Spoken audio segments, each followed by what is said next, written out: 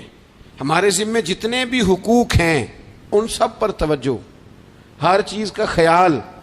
ایسا نہ ہو کہ عبادت کرتے رہ جائیں اور حقوق العباد ہم سے چھوٹ جائیں، اور حقوق العباد اتنے زیادہ ادا کریں. ایک صاحب مجھے کہنے لگے ایک دفعہ بڑے وثوق کے ساتھ کہنے لگے جی معاذ اللہ ثم نہیں جی ٹائم ملتا پھر نماز دا کی کریے، روزی کمانا بھی تو عبادت ہے نا.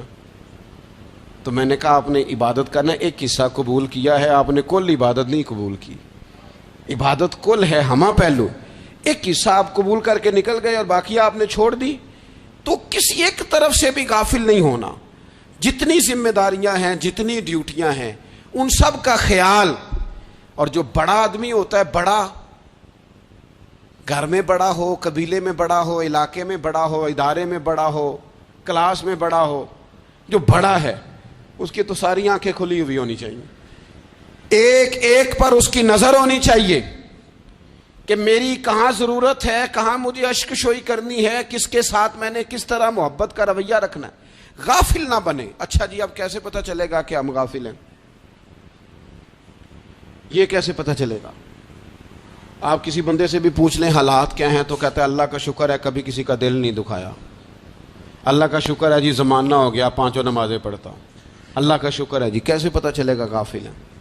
پہلی علامت ہمارے علماء اور صوفیاء نے غافل بندے کی لکھی ہے. اس آئینے میں میں نے اور آپ نے اپنا آپ دیکھنا ہے. غافل بندے کی پہلی علامت یہ ہوتی ہے کہ وہ دنیاوی کاموں میں چست ہوتا ہے اور اللہ اور اس کے رسول کی فرما برداری میں سست ہوتا ہے.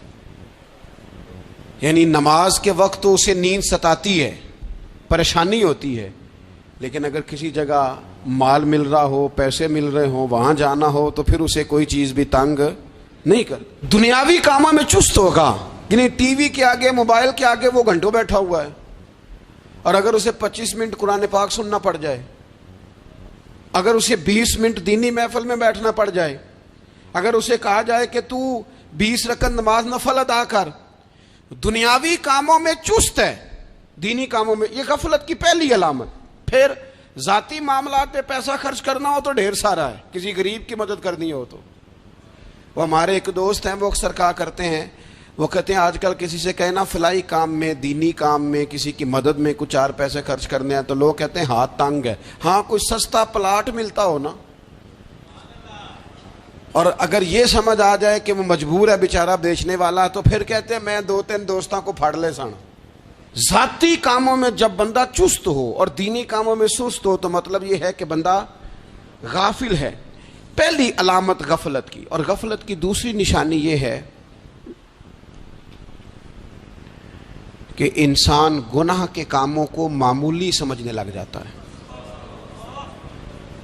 یہ غافل بندے کی نشانی ہے. گناہ کو معمولی سمجھتا ہے، چھوٹا سمجھتا ہے. آج کل لوگ کہتے نہیں میں کو اکیلا کر رہا ہوں، ساری دنیا ہی کرتی ہے. اور جناب کیا ہو گیا اگر یہ غلطی ہو گئی تو بندے سے ہو ہی جاتا ہے. گناہ کو معمولی سمجھنا، چھوٹا سمجھنا اور کہنا پھر کیا ہو گیا ہے، انسان سے غلطی ہو جاتی ہے.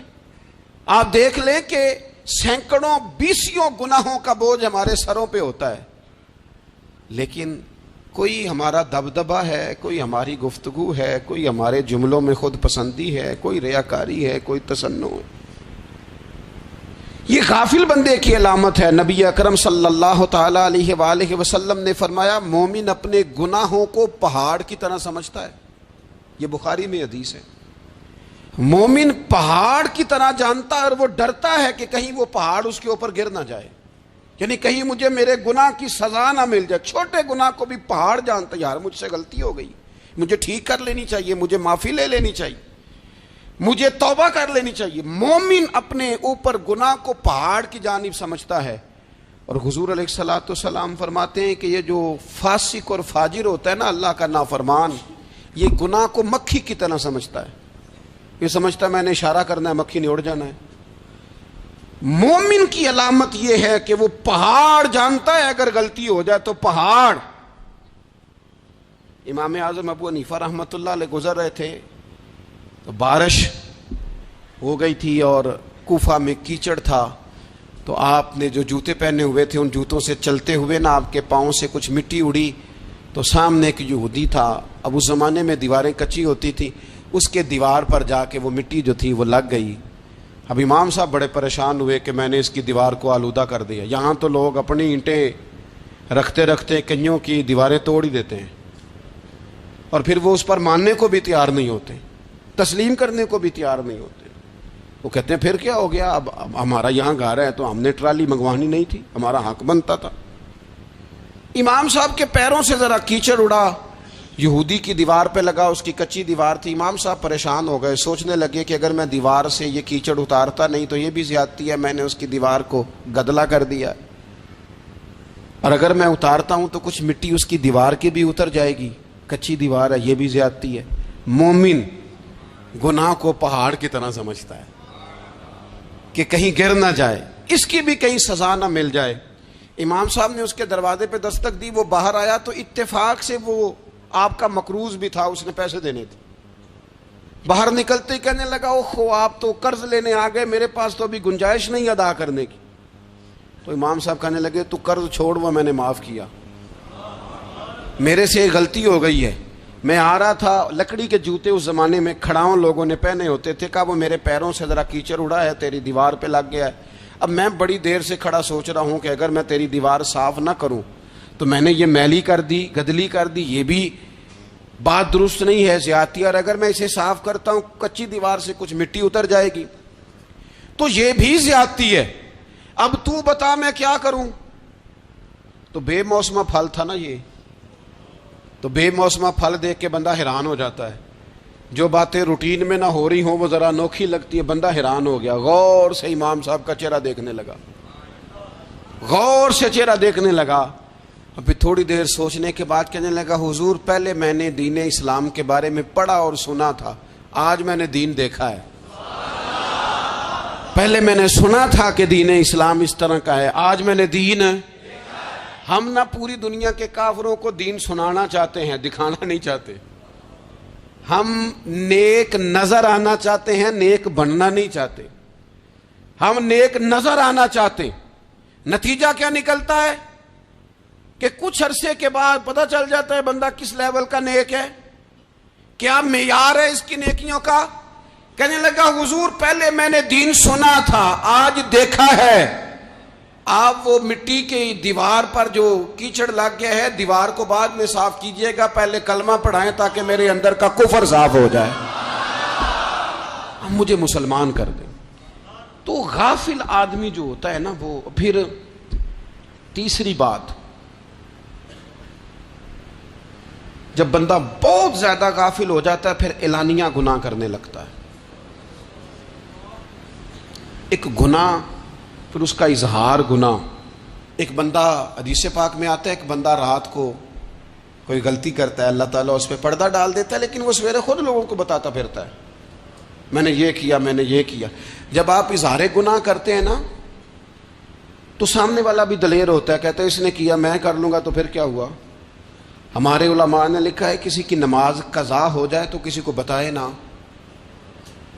قضا پڑھ ڈالے, اس کا جگہ جگہ ذکر نہ کریں. جب آپ کہیں گے نا میری قضا ہو گئی تو آپ کے ساتھ رہنے والا بچہ دوست سمجھے گا یار اس کی قضا ہو گئی ہے تو میری بھی ہو جائے گی تو کیا ہو. گناہ کرنا بھی گناہ ہے اور گناہ کا اظہار بھی گناہ ہے. نبی اکرم صلی اللہ تعالی علیہ وآلہ وسلم نے ارشاد فرمایا میری ساری امت کو معافی مل جائے گی سوائے ان لوگوں کے جو اعلانیہ گناہ کرتے ہیں. یہ بخاری مسلم دونوں میں حدیث موجود ہے.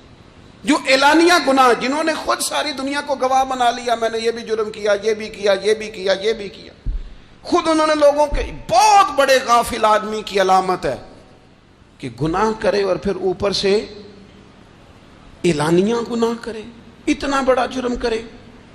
پھر چوتھی علامت اگر ہم دیکھنا چاہیں کہ ہم غافل تو نہیں. تو غافل بندے کی چوتھی علامت یہ ہوتی ہے کہ وہ فضول کاموں میں وقت بڑا ضائع کرتا ہے. فضولیات میں ادھر بیٹھے ہیں ادھر بیٹھے ہیں, یہاں گپ شپ ہو رہی ہے, وہاں موبائل دیکھا جا رہا ہے, پھر کچھ ٹائم ملا ہے تو پھر کہیں دور دراز کسی ہوٹل پہ کھانا کھانے چلے گئے, پھر کچھ ٹائم ملا تو چلو نکلتے ہیں ذرا کوئی ہفتہ سیر کر آتے ہیں, یہاں گپ شپ ہے, فلاں کو ڈسکس کر لیتے ہیں, فلاں کے بارے میں بات کر لیتے ہیں, سیاسی تبصرے کر لیتے ہیں, یہ تھوڑی گفتگو ہو جاتی, چلے محلے داروں پہ تبصرہ شروع کرتے ہیں, کون روٹی زیادہ کھا رہا ہے اور کس کے پاس پیسے زیادہ آ گئے, چلو جا کے پتہ کرتے ہیں. حالانکہ یہ پتہ نہیں کرنا چاہیے تھا, پتہ تو اس کا کرنا چاہیے تھا جو بیچارہ کل سے بھوکا ہے. خبر تو اس کی رکھنی چاہیے تھی جس بیچارے کے گھر میں بچوں کے لیے پہننے کو کپڑے موجود نہیں ہیں.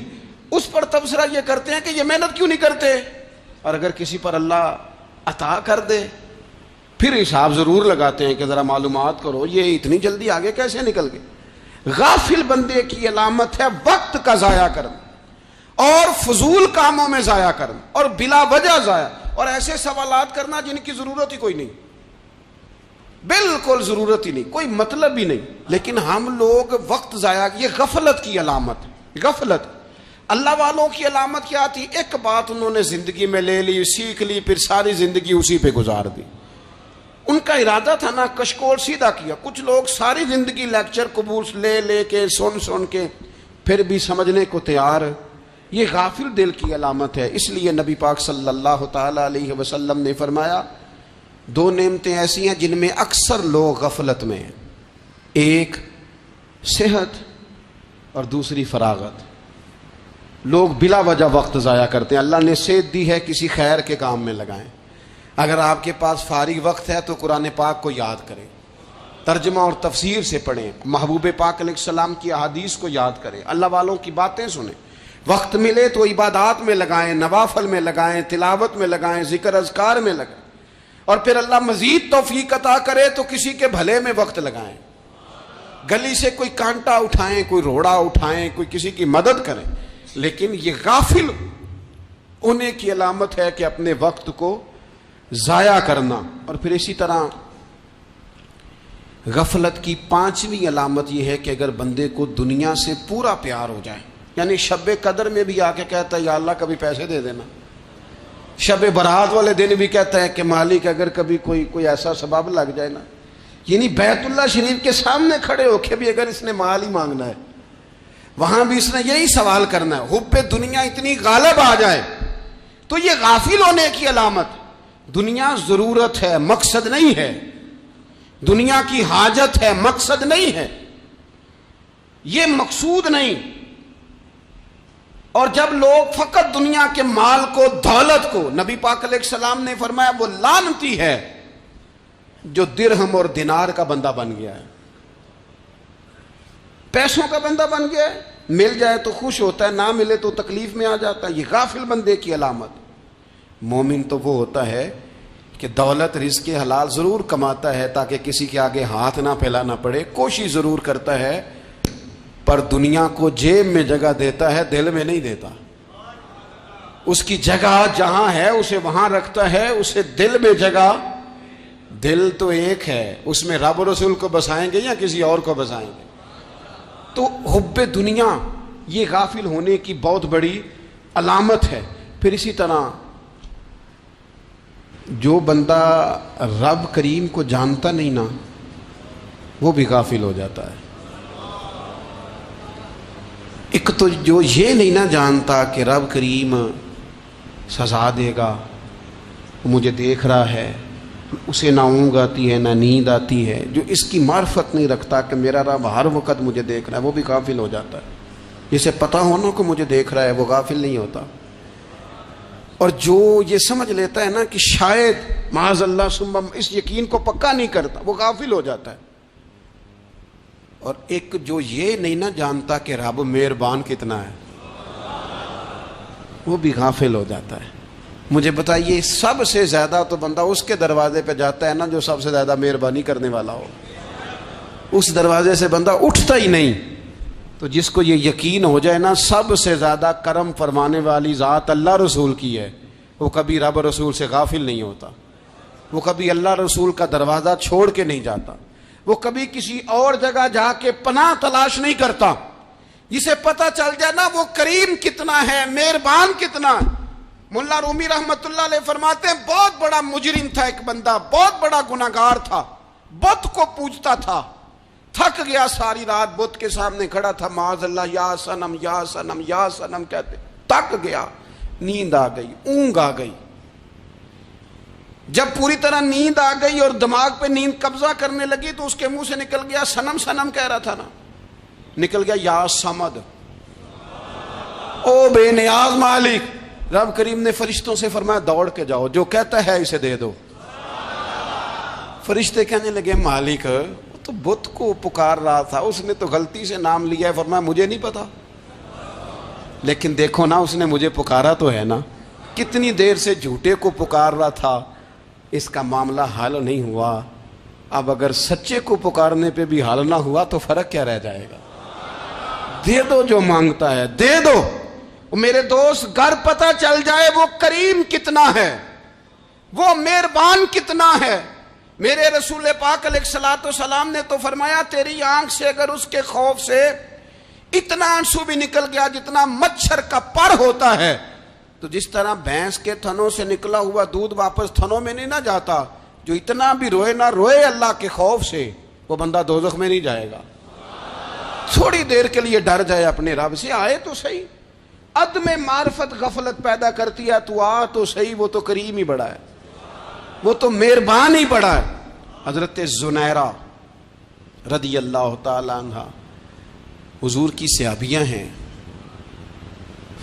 ایام جو مکے کے تھے مسلمانوں پر بڑی آزمائش کے تھے، انہیں بڑا مارا کفار نے، اتنا مارا کہ ان کی بینائی چلی گئی،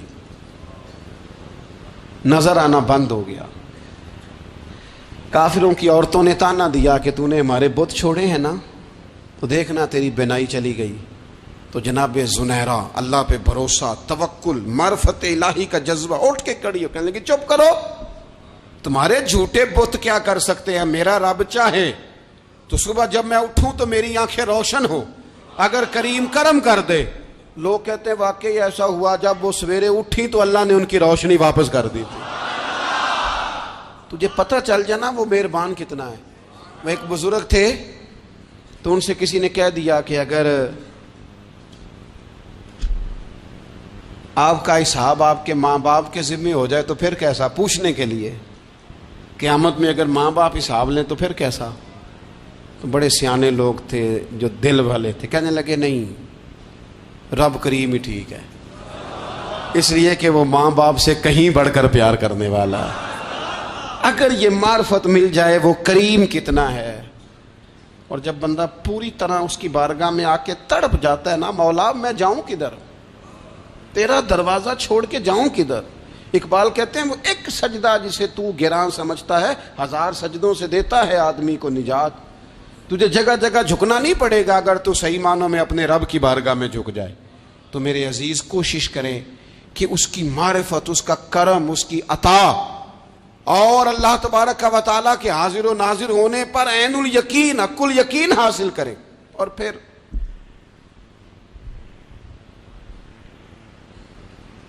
آٹھویں بات یہ ہے کہ غافل لوگوں کی صحبت بھی بندے کو غافل کر دیتی ہے۔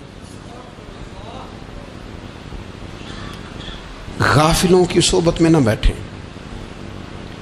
ان کی صحبت میں بیٹھیں جن کے پاس بیٹھنے سے دل میں رب رسول کی محبت پیدا ہوتی ہے۔ غافلوں سے بچیں۔ چنگیاں دے لڑ لگی ساں تے چولی چ پھل پئے، تے جدوں میں پیڑیاں دے سنگ رل گئی تے میرے اگلے بھی ڈول گئے۔ برے آدمی کی صحبت بندے کو غافل کر دیتی۔ غافلوں کی صحبت میں کبھی نہ بیٹھیں، کبھی نہیں۔ غافل آدمی آپ کو غافل کر دے گا۔ میرے نبی پاک علیہ الصلوۃ والسلام نے فرمایا انسان اپنے دوست کے مذہب پر ہوتا ہے۔ یہ بہت بڑے لفظ ہیں۔ فرمایا المرء علی دین خلیلہ، انسان اپنے دوست کے مذہب پر ہوتا ہے۔ تو دیکھ تو نے دوست کس کو بنایا ہے، جو تیرے دوست کا مذہب ہوگا وہی تیرا ہو جائے گا۔ ہم نے دوست بنایا نا غوث پاک جیلانی کو، ہم نے یاری لگائی ہے نا داتا علی اجمیری سے، ہماری نسبت ہے نا معین الدین اجمیری سے، ہمارا تعلق ہے نا بہاؤالدین زکریا ملتانی سے، ہمارا رشتہ ہے نا حضرت مجدد الفسانی سے، ہم ماننے والے ہیں نا اعلیٰ حضرت بریلوی کے، ہمارا تعلق ہے کبھی جماعت علی سے کبھی مہر علی سے، ہمارا ان سے تعلق ہے تو صبح شام ہماری زبان پہ رہتا ہے بالغ العلا بکمالہ کشفت الدجی بجمالہ حسنت جمیع خصالہ صلو علیہ وآلہ۔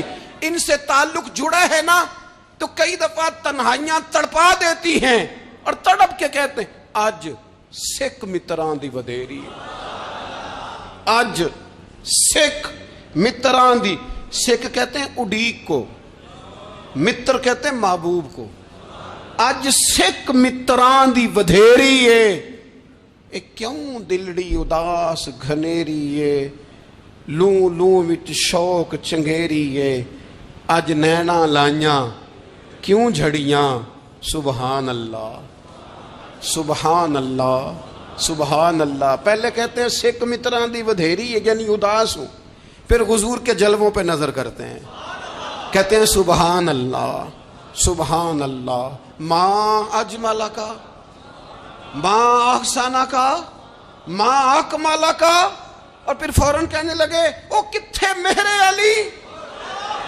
او کتھے مہر علی، کتھے مہر علی تے کتھے تیری سنا، اب ویکھو مشتاق اکھیں کتھے جاڑیاں، بلغ العلا بے کمال کشفت الدجی بے، اور میرے اعلیٰ حضرت کہنے لگے سرور کہوں کہ مالک و مولا کہوں تو، باغ خلیل کا گلے زیبا کہوں تجھے، تیرے تو وصف عیب تناہی سے ہیں بری، حیران ہوں میرے شاہ میں کیا کیا کہوں تجھے۔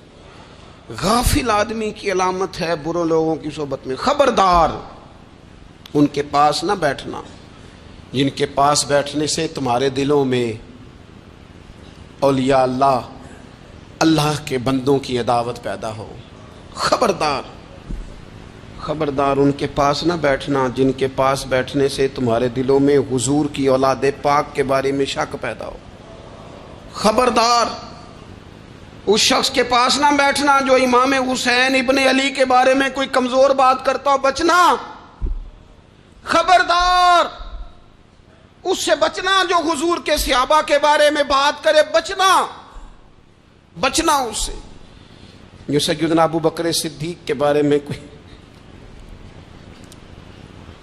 دیکھو کیا مقدر ہے صدیق و فاروق کے، جن کے گھر ہی رحمتوں کے خزینے میں، بھلا کیا کہا نبی پاک، حضور نے فرمایا میرے اوپر جس نے نیکی کی تھی بدلہ دے دیا ہے، یہ جو میرے ابو بکر صدیق ہے نا، ان کو میں اللہ کی بارگاہ میں لے جاؤں گا، کہوں گا مالک تو ہی بدلہ عطا فرما۔ ایک ہاتھ میں جناب صدیق کا ہاتھ پکڑا، ایک میں حضرت عمر کا ہاتھ پکڑا، اور حضور مسجد نبوی سے باہر آ رہے ہیں، دیکھنے والے کی زبان سے بے ساختہ سبحان اللہ نکل گیا، کیا شان ہے کیا مقدر ہے۔ تو حضور علیہ السلام رک گئے اور روک کے فرمایا تو حیران ہو رہا ہے نا، تو حیران ہو رہا ہے نا کہ میں نے ایک ہاتھ میں ابو بکر کو پکڑا ہے، ایک میں عمر کو پکڑا ہے، فرمایا قیامت میں جب میری قبر کھلے گی تو میں اسی طرح قبر سے نکلوں گا، اس طرح میدان محشر میں آؤں گا۔ خبردار حضور کے وفاداروں کے وفادار رہنا، ان کے وفادار رہنا، ان کے وفادار رہنا۔ بڑا عجیب دور آیا ہے، ہم نے یہ دور دیکھا ہے کہ لوگ حضور کے صحابہ کے بارے میں بھی بات کریں گے، اب نبی پاک کی اولاد پاک کے بارے کو بھی ڈسکس کیا جائے گا۔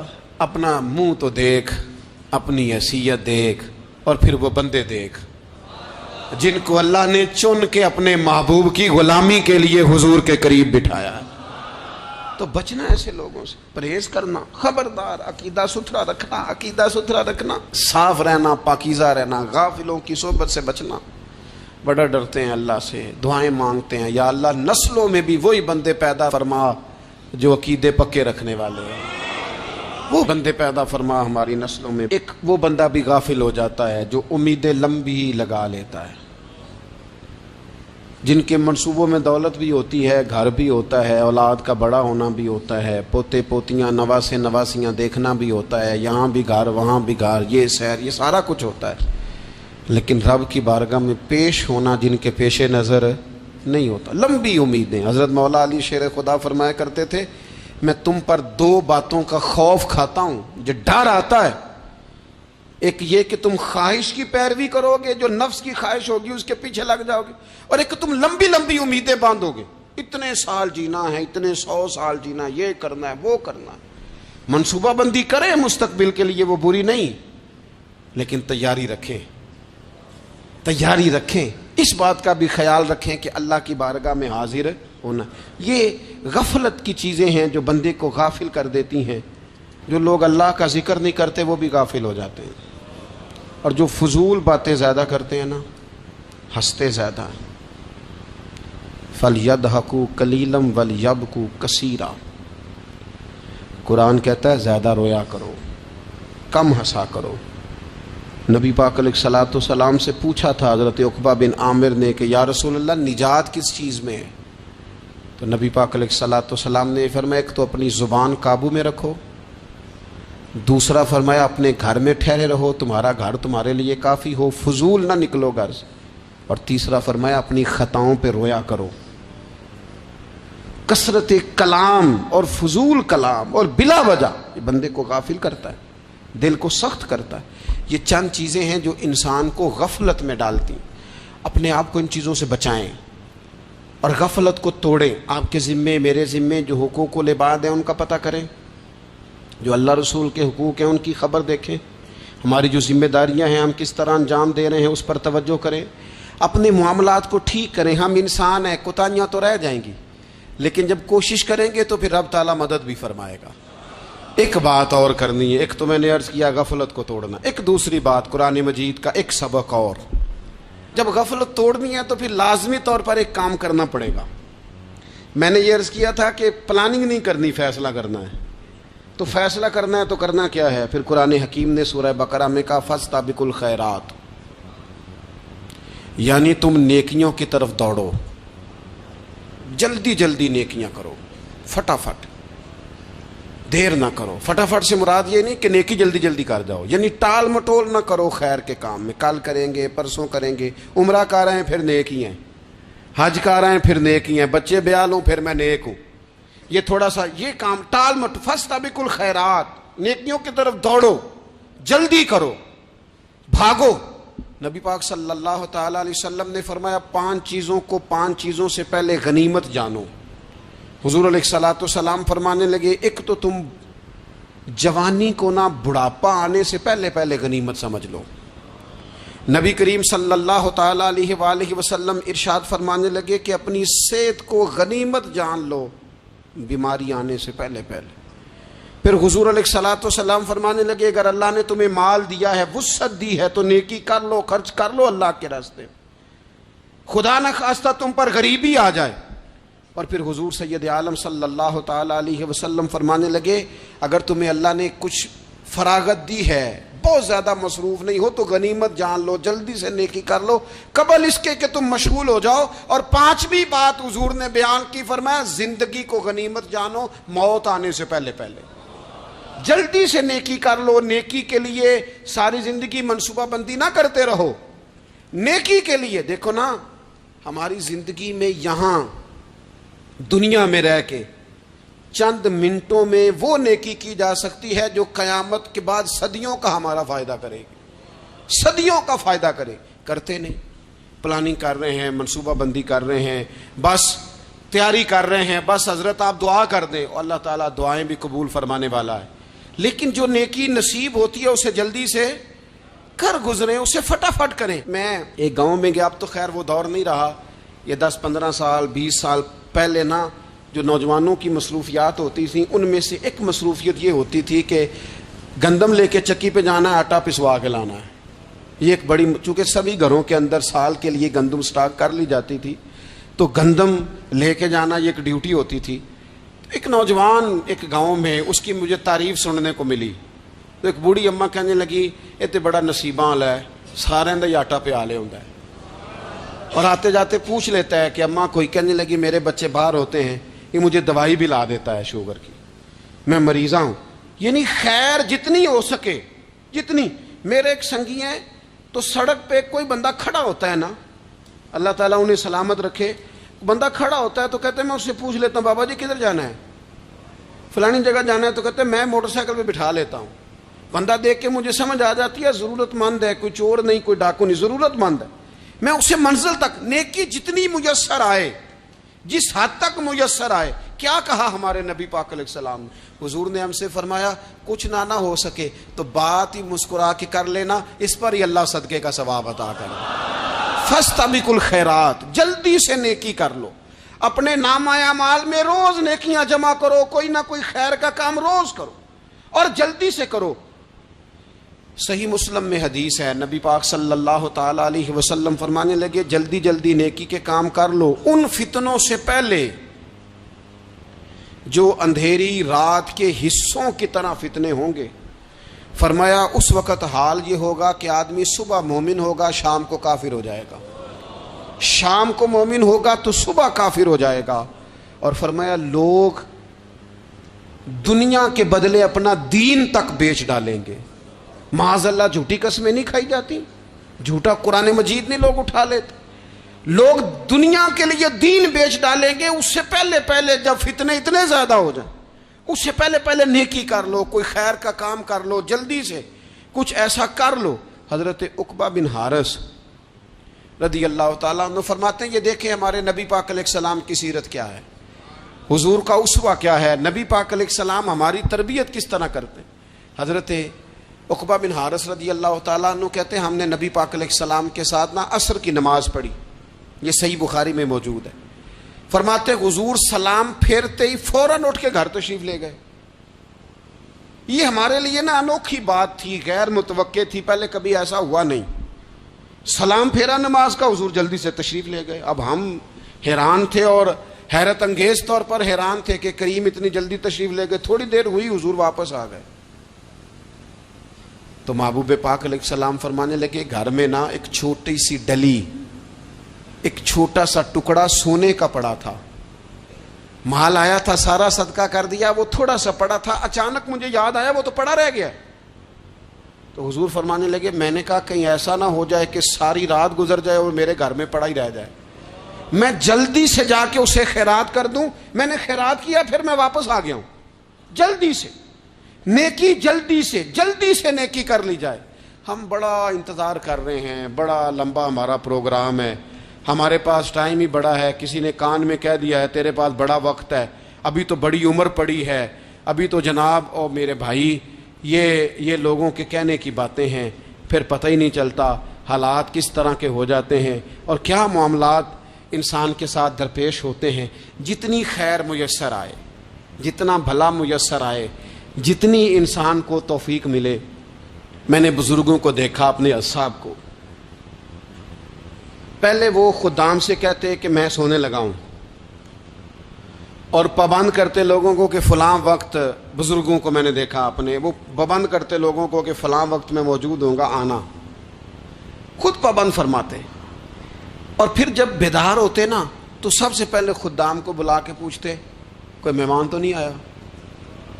وہ جناب آپ نے خود ہی تو پابند فرمایا فلاں دن آنا. کہنے لگے چل یار اگر کوئی آیا تو مجھے ملا لو، میری ملاقات کرا لو. کیوں؟ اس لیے کہ دور سے آیا ہے، مجھ سے ملنے آیا ہے، کوئی خیر کی بات سیکھنے آیا. چلو میرے نامہ اعمال میں کوئی نیکی جائے گی، کچھ نہ کچھ خیر جمع کر لی جائے، کچھ نہ کچھ ڈیوٹی کر لی جائے، کچھ کام کریں اور جلدی سے کریں. حضرت جابر ابن عبداللہ انصاری رضی اللہ تعالیٰ عنہ بیان کرتے ہیں، یہ بھی بخاری میں موجود ہے. کہتے ہیں ایک صحابی نبی پاک علیہ السلام کی بارگاہ میں حاضر ہوئے غزوہ احد کے موقع پر،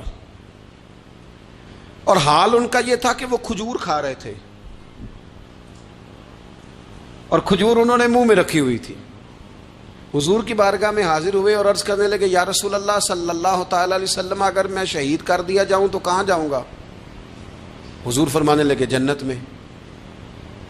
تو کہتے ہیں انہوں نے جو کھجور منہ کے اندر تھی وہ انہوں نے نگلی نہیں، اندر نہیں لے گئے، اس کو باہر نکالا اور دوڑ کے آگے بڑھے اور جنگ کرنی شروع کر دی. اور لڑتے لڑتے شہید ہو گئے۔ کیا سبق دیا انہوں نے؟ سبق یہ دیا کہ نیکی کرنے میں اتنی دیر بھی نہیں کرنی جتنی کھجور کھانے میں دیر لگتی ہے۔ جلدی سے نیکی کرنی ہے، فٹافٹ نیکی کرنی، اس کے اندر ٹال مٹول نہیں کرنا۔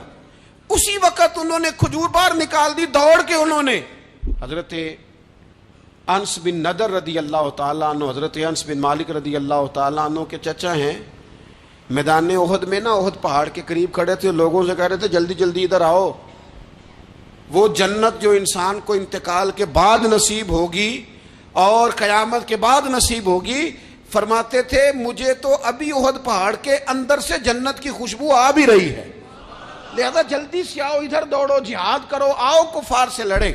تو نیکی میں دیر نہیں کرنی، جو نیکی میسر آتی ہے، جس کو میسر، ماں باپ میسر ہیں تو خدمت کر لیں، اہل خانہ ہیں تو حسن سلوک کر لیں، اللہ نے اولاد دی ہے تو اچھی تربیت کر لیں، دوست ہیں تو خیر خواہی کر لیں، اگر آپ کو اللہ رمضان عطا کرتا ہے تو زیادہ سے زیادہ اس کی عبادت کر لیں، اگر نظر ٹھیک ہے تو تلاوت زیادہ سے زیادہ کر لیں، زبان چلتی ہے تو رج رج کے مدینے والے محبوب پہ درود و سلام پڑھ لیں، اللہ تعالیٰ کا ذکر کر لیں، جلدی سے خیر جمع کریں، اپنے وقت کو ضائع نہ کریں۔ یہ آج کا سبق ہے۔ ایک تو ہم نے فیصلہ کرنا ہے کہ بس غفلت نہیں، اب غفلت، اب انشاءاللہ اللہ اللہ کرنی ہے، اب کوئی خیر کا کام کرنا ہے۔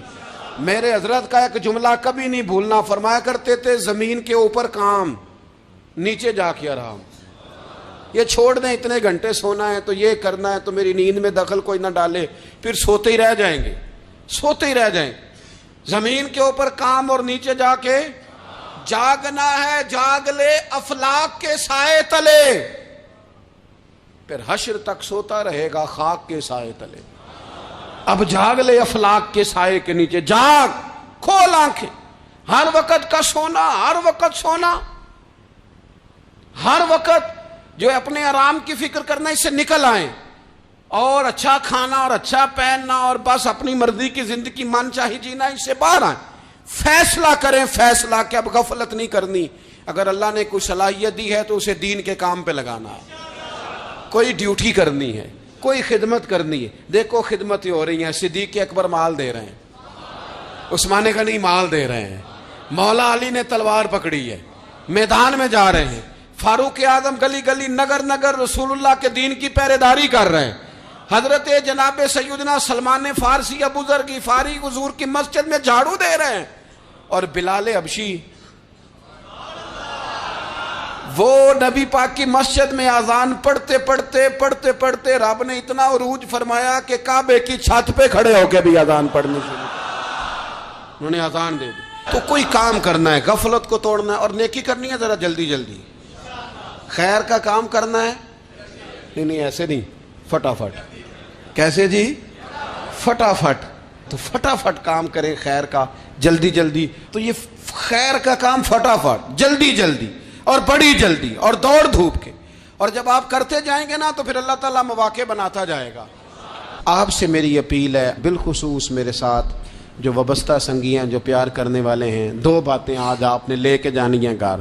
یہی لنگر ہے، یہی آپ کے لیے دعا ہے، یہی ہمارے بزرگوں کا فیض ہے، یہی نصیحت ہے کہ آپ نے دو باتیں لے کے جانی ہیں۔ غفلت توڑ دینی ہے، فیصلہ کرنا ہے کہ آج کے بعد غافل نہیں ہونا، اور دوسری یہ بات لے کے جانی ہے کہ نیکی جلدی جلدی، فٹافٹ فیصلہ، فٹافٹ نیکی، ایک کر کے پھر انشاءاللہ دوسری کر کے پھر انشاءاللہ تیسری کر کے پھر انشاءاللہ چوتھی، یہ شروع کرنی ہے، اور آپ دیکھ